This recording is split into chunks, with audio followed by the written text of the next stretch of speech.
Salut, je m'appelle Ima Foué et je vous invite à suivre cet échange entre deux femmes qui sont venues des pays d'Afrique et qui ont étudié ici aux États-Unis. Elles partagent leurs difficultés, elles partagent aussi leur challenge, la manière dont elles ont eu à transformer leur manière de penser pour pouvoir se réaliser. Donc s'il vous plaît, écoutez cette vidéo jusqu'à la fin, vous en prendrez beaucoup de la manière dont elles ont pu réaliser leurs rêves, sur les problèmes qu'elles ont traversés, comment elles ont pensé et comment elles ont pu aussi se réaliser ici aux États-Unis. Merci.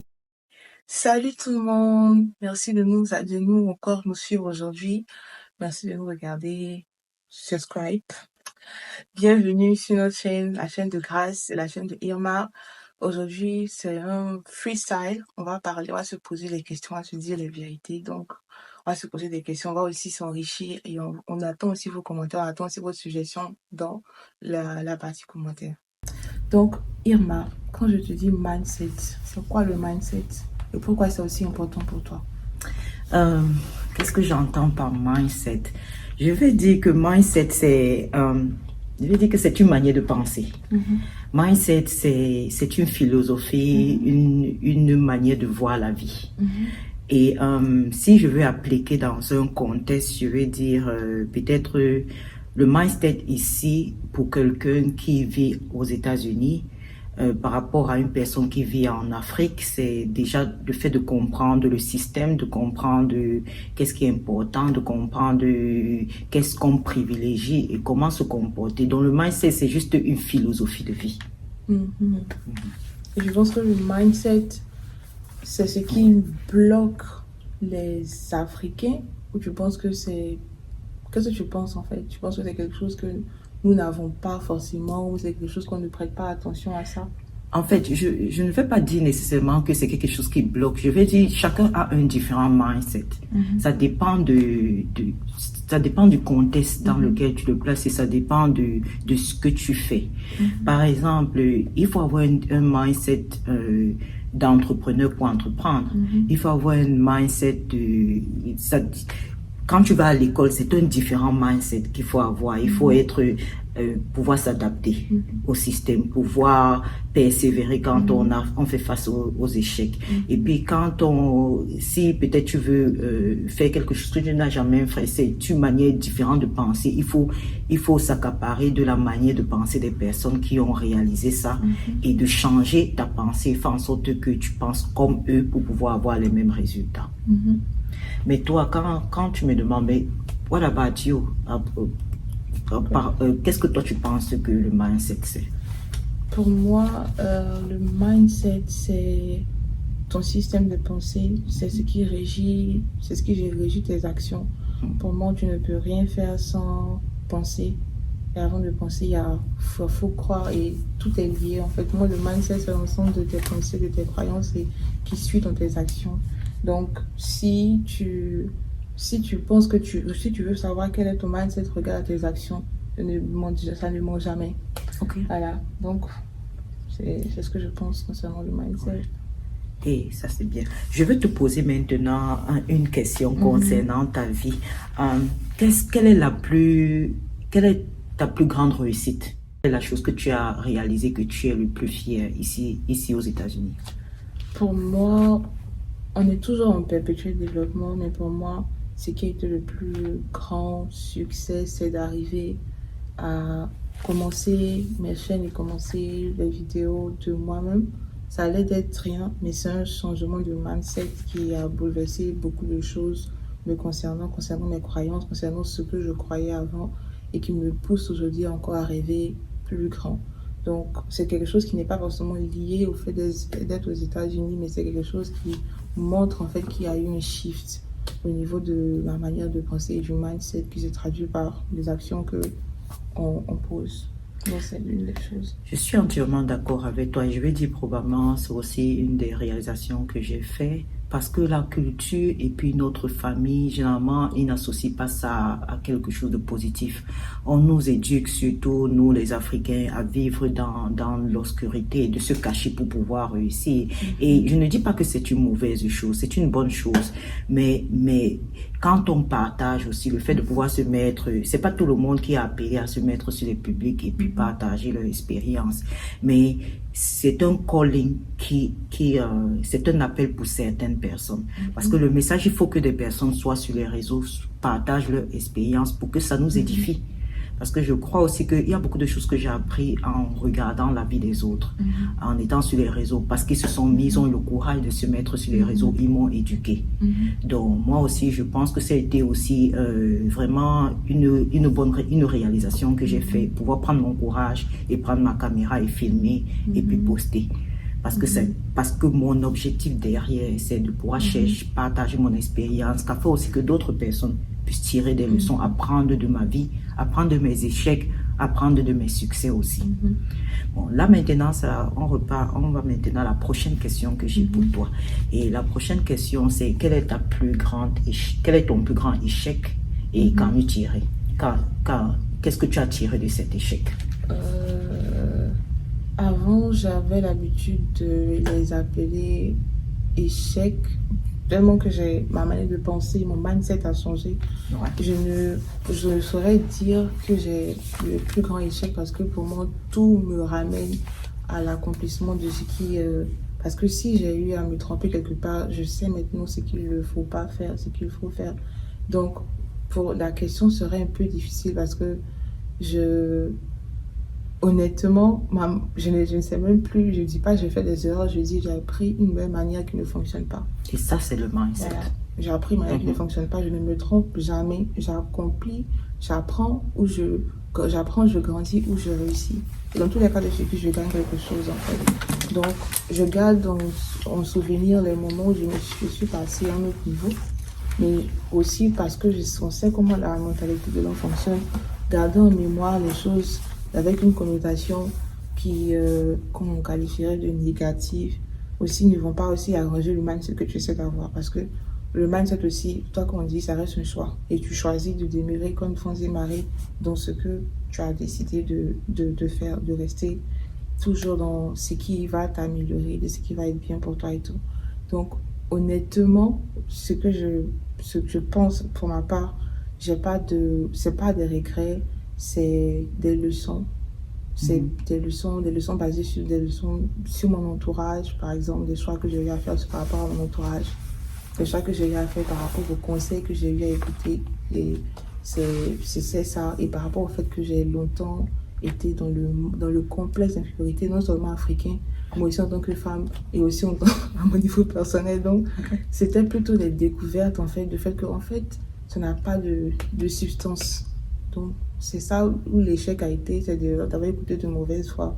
Et maintenant que je dis, bon, je choisis de rester dans cette ligne-là, ce n'est pas un échec pour moi. Donc, voilà, ce sont des leçons.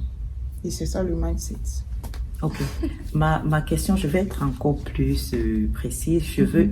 Dans ce cas, en fait, je comprends bien que tu dis que en fait, tu ne vois rien comme un échec. Tu vois seulement comme un step stone for a success. Meaning that, ça veut dire simplement que comme on dit, le succès est juste essayer encore échouer une fois de plus. Oui, c'est ça. Donc, mais quelle est la chose dont tu as fait qui ne s'est pas passé exactement comme prévu, et après tu en as tiré des leçons et après tu as transformé ça en quelque chose de positif pour toi. Dans le passé, quelqu'un pourrait dire que c'est un échec, mais parce que tu as su passer ça.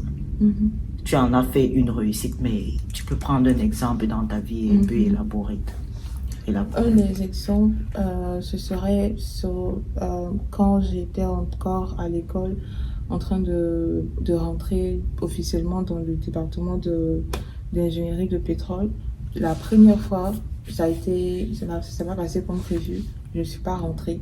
Et c'était une période assez, côté émotionnel, c'était pas évident parce que je venais de connaître une rupture avec une personne qui m'avait été chère et c'est maintenant que j'apprenais ce qu'on appelait l'intelligence émotionnelle et de savoir séparer ce qui est du ressort des relations et ce qui est du ressort des objectifs. Parce que là, je me suis retrouvée en tant que personne qui a toujours voulu y arriver et de ne jamais mélanger ce qui est du ressort des relations au ressort, des ressorts des relations aux objectifs. Je me suis retrouvée en train de perdre les pédales. Et c'est là que j'ai commencé à ajuster, en fait, à savoir faire la part des choses et à apprendre à avancer malgré ce qui se passe émotionnellement. Parce que là, c'était quelque chose que j'avais jamais vécu. Ça a été un choc. Je me suis rendu compte que ça aussi, ça impacte, en fait. Ça m'a impacté. Ça veut dire que je n'avais pas encore travaillé là-dessus. Et là, maintenant, ça m'a rendu plus forte. Et l'année qui a suivi, je suis passée avec de très bonnes notes. Et voilà, quoi. C'est quelque chose, en fait, que j'ai gardé jusqu'à aujourd'hui. On n'est pas mélangé. Parce que tout ça, c'est la réussite aussi. L'homme n'est pas... C'est vrai qu'on parle de réussite, de succès, mais c'est l'équilibre à la fois. Donc, ça aussi, ça importe aussi. Ce sont les leçons qu'on apprend. Voilà. Et toi, est-ce qu'il y a quelque chose, une leçon, un truc qui t'a bouleversé qu'est-ce que tu as appris de ça dans ton parcours que tu souhaites partager? Juste comme tu as dit, je soutiens aussi que le mindset, je ne prends rien comme échec. J'ai tiré beaucoup de leçons de ce que j'ai des épreuves que j'ai traversées, donc c'est toujours un succès. Je vois tout quelle est la leçon à apprendre, comment je peux grandir. Et pour la petite histoire, il y a plusieurs épreuves dans ma vie que j'ai traversées qui ont été qui m'ont permis de devenir une meilleure version de moi. Et si je prends un exemple, il y en a, je peux prendre. La première fois, quand j'ai appliqué pendant le Covid, j'ai dû aller vivre avec mes parents adoptifs. J'ai déménagé, j'ai aménagé avec eux. Et j'ai aménagé avant même le Covid et juste parce que comme j'allais à l'école, c'était pas très facile pour moi et ma mère m'a proposé de venir rester à la maison comme ça me permettrait de pouvoir économiser et mettre l'argent de côté pour éventuellement finir l'école sans dette et tout. Donc j'ai pris la décision d'aller. C'était une période un peu difficile parce que quand on est déjà adulte, on se dit retourner chez les parents et on se dit que peut-être c'est comme une erreur, c'est comme un échec et tout. On doit plutôt avancer au lieu de retourner. Mais c'était la plus belle expérience que j'ai eue parce que avec mes parents adoptifs, j'ai appris beaucoup d'eux. Et mes parents adoptifs, ils sont américains, ils sont blancs et ils m'ont éduqué, ils m'ont appris une autre manière de penser, une autre philosophie de la vie, dont j'ai appris vraiment à penser comme d'une autre manière et ils m'ont aussi appris à ne voir aucune limite à ce que je peux réaliser. Parce que comme vous savez, ce pays, il y a les Noirs, beaucoup de Noirs vivent encore dans le passé de l'esclavage et tout, et ils sont limités à ce qu'ils peuvent réaliser. Mais alors que les Américains, les natifs, les Américains, les Blancs, ils savent que rien ne peut, il n'a pas de limite à ce qu'ils peuvent réaliser. Donc, vivre avec mes parents, quand on bavardait avec eux, ils ont ouvert cette porte cette réalité qui a fait en sorte que j'ai commencé à voir que non, mais en fait, ça c'est une bénédiction.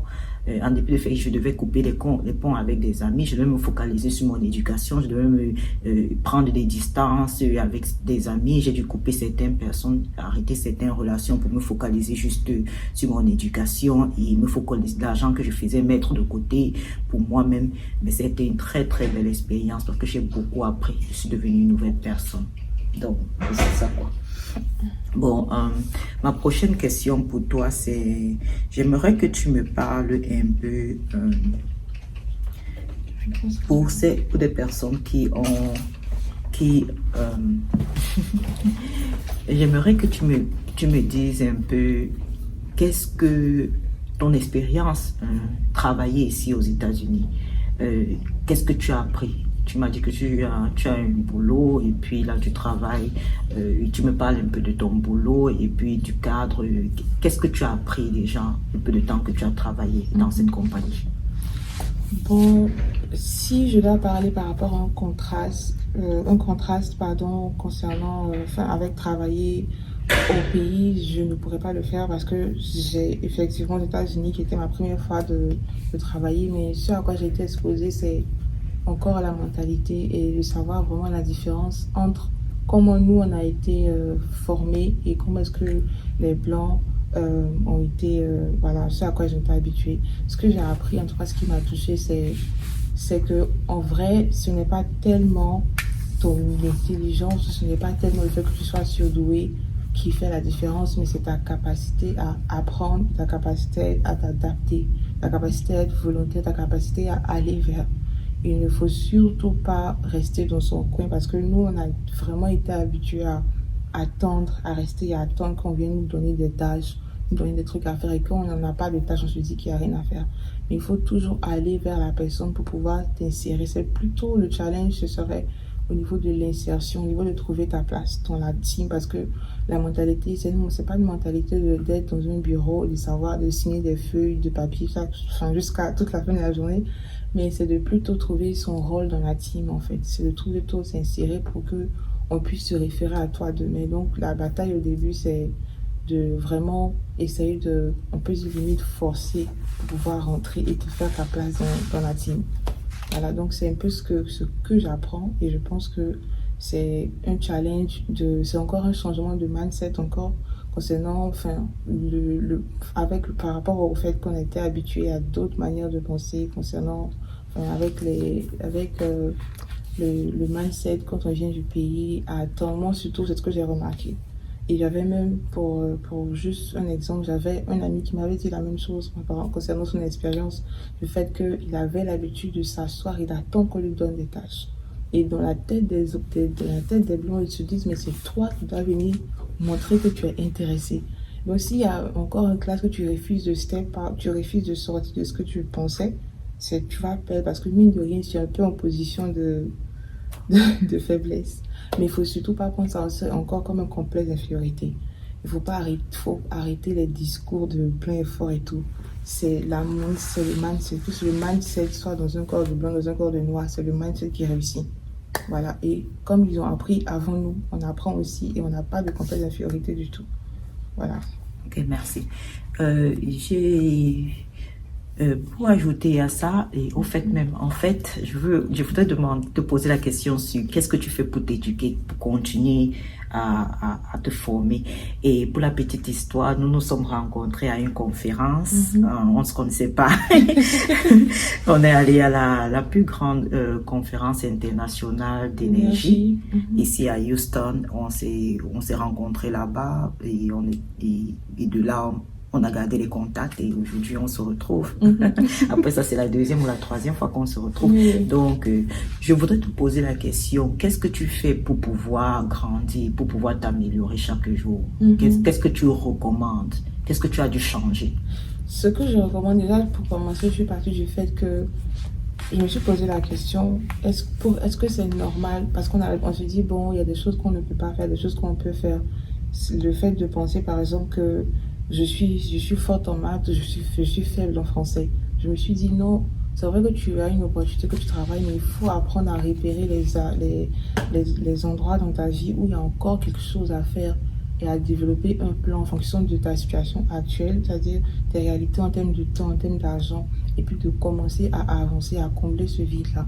On ne le fait pas pour les autres, déjà on le fait parce qu'en tant qu'être humain, on doit pouvoir s'accomplir, on doit pouvoir se développer, apprendre à mieux parler d'une certaine manière. Par exemple, si tu as des projets de te présenter en public, ne te dis pas non, c'est pour les autres. Tu peux aussi, en fonction de où tu es, commencer à faire le pas. Et qui sait qui tu peux rencontrer demain. Pour prendre un exemple, par exemple, quand je me préparais pour passer des interviews par rapport au travail, c'était quelque chose que, avant de venir dans mon école, pour le master, j'avais pas vraiment mis l'accent dessus. Mais je me suis rendu compte que bien vrai qu'il y avait des supports où il y avait des conférences, des journées carrières, il a fallu un travail personnel et jour pour jour, je me suis retrouvée en train de répéter les mêmes phrases, de travailler sur comment est-ce que je me présentais, de travailler sur comment est-ce que je parlais et d'étudier aussi la psychologie de mon interlocuteur, de me mettre à la place de celui qui est en face de moi. Mais ça a été un plan détaillé d'un objectif. C'est pas de se prendre la tête, mais c'est de prendre pas, cas par cas et d'identifier par exemple quels sont les domaines qui vont m'aider à pouvoir aller là où je veux et de commencer à travailler maintenant. C'est en travaillant que tu seras meilleur. Y a pas personne n'est né avec un package. Tout le monde a une graine qui doit être développée. Donc c'est vraiment de ne pas avoir honte et puis de ne pas regarder, de ne pas se dire que c'est fait. Ça dit que moi je suis juste faible en maths et fort en physique. Non, il y a du potentiel en fait. Il y aura plus d'efforts à faire que d'autres, mais il y a du potentiel quand même.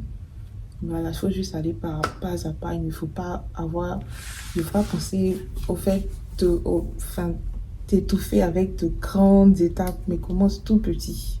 Commence par 5 minutes par jour, par exemple, d'un objectif à atteindre. Juste 5 minutes. Tu peux monter à 10 et tu apprends à la persévérance en même temps, ce qui va te servir aussi pour de plus grands objectifs. Donc, personnellement, c'est ce que j'essaie de faire, c'est d'identifier les domaines dont j'aurais besoin pour mes objectifs et de me mettre à travailler maintenant en sachant très bien que en le faisant, je vais pouvoir rencontrer des personnes demain encore qui vont encore apporter un plus. Ok, merci. Et toi, qu'est-ce que tu fais pour travailler sur toi? Je vais dire que je suis très exigeante envers moi-même. Je suis quelqu'un qui est très, très ambitieuse. Très, très ambitieuse. Donc, je m'éduque constamment. Je suis dans la lecture. Je lis énormément. Je lis pratiquement tous les jours. Je suis aussi les blogs. Sur YouTube, je follow aussi des personnes qui sont entrepreneurs, qui ont réalisé des choses, qui sont partis de vraiment moins que moi et qui ont réalisé beaucoup plus. Je suis ça, je vais aux conférences.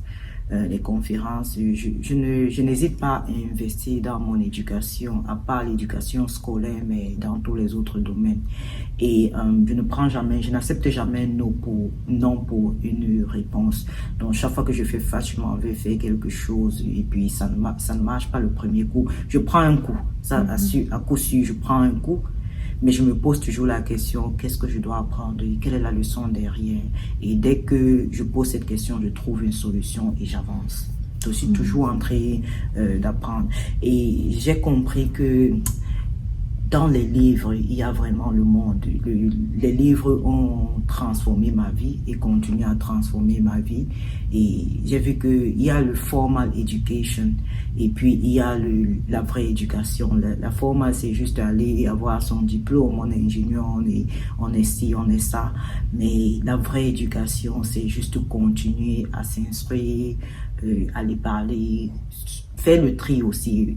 Une autre chose que je fais, c'est être très sélectif avec les personnes avec lesquelles je m'entoure. Je n'hésite pas à prendre des distances avec certaines personnes, juste pour protéger qui je suis. Et je me rappelle qu'on a un peu parlé même de ça. J'aimerais aussi que tu me dises un peu à propos de comment tu sélectionnes en fait, ça c'était ma réponse. Mais comment tu fais pour sélectionner tes amis? Parce que tu avais mentionné un peu plus tôt du processus par lequel tu pars et quel genre d'amis tu t'entoures. Si tu peux un peu élaborer dessus. Donc, pour répondre à ta question, pour moi, le tri s'est passé en fait en commençant par moi-même, c'est-à-dire à trier ce que je veux atteindre. Et je pense que quand tu le sais, que tu es convaincu, la sélection se fait vraiment tout seul. J'ai vraiment commencé à avoir moins d'émotions parce que tout compte fait, je me suis dit dans la vie, il y a ce qu'on appelle les trade-offs, il y a ce que tu laisses, il y a ce que tu gagnes. Et j'ai plutôt commencé à me focus parce que je me suis dit, plus une personne est focus, parce que ce qui nous fatigue, c'est l'abondance de choix, le fait qu'il y ait tout et n'importe quoi à la fois. Mais quand tu narrow down à ce que tu veux, le choix, tu sais automatiquement qu'avec la personne, ça ne va pas aller là où Mais, ça ne va pas aller là où tu mais veux. comment tu le fais concrètement? Est-ce que tu as eu à te distancer de certaines personnes intentionnellement? J'ai eu à m'éloigner des personnes, pas à être impoli ou à mal parler, mais j'ai eu à marquer le fait que je ne fais pas certaines choses. Et c'est ce marquage-là qui a naturellement envoyé la séparation. Parce que vous ne partagez pas les mêmes son d'intérêt, je n'ai pas essayé d'échanger ce que je veux avec ce qu'elle a vu pour la garder. Ah, ok. Voilà. Ok. Je n'ai pas dit, bon, comme Comme pour c'est dire mon que tu n'as pas ami, compromis je tes n'ai pas valeurs. compromis, voilà. Tu es resté Je sur suis tes restée. Et valeurs comme et les c'est comme valeurs ça. ne matchaient pas, Avec il y a ces... eu Ouais, naturellement, comme on dit les oiseaux de même plumage volent ensemble. bien sûr. Il y a eu ça, il n'y a pas eu de match. Donc, finalement, naturellement, il y a eu une séparation. Mais je n'ai vraiment pas. Et c'était le problème que j'avais avant, c'est de troquer ce que je veux pour ce que l'autre veut. Et finalement, tu deviens limite comme un caméléon et tu n'apprends pas. Tu ne vas pas où tu veux partir en fait. Mais quand j'ai commencé à marquer pour dire ça c'est non, c'est non. Voilà, c'est pas négociable en fait. On peut faire des compromis, mais pas les compromis qui vraiment touchent à ce que je veux, à l'intégrité de mes objectifs et tout ça. Et c'est là que, en refusant, la personne aussi ne veut pas s'adapter, ne veut pas. C'est pas comme si on s'adapte à. On doit s'adapter dans l'amitié, mais la personne aussi, avec ses différentes valeurs aussi, s'éloigne pour être plus à l'aise avec l'autre personne en fait. C'est comme ça Ok. que ça s'est passé à mon niveau. D'accord. C'est- Donc, ce qu'on retient de notre entretien, c'est pour ma part, ce que j'ai retenu en discutant avec toi, c'est l'importance de vraiment travailler sur soi, Ouais. l'importance de la lecture aussi, comment est-ce que les grands secrets sont cachés dans le livre. Mhm.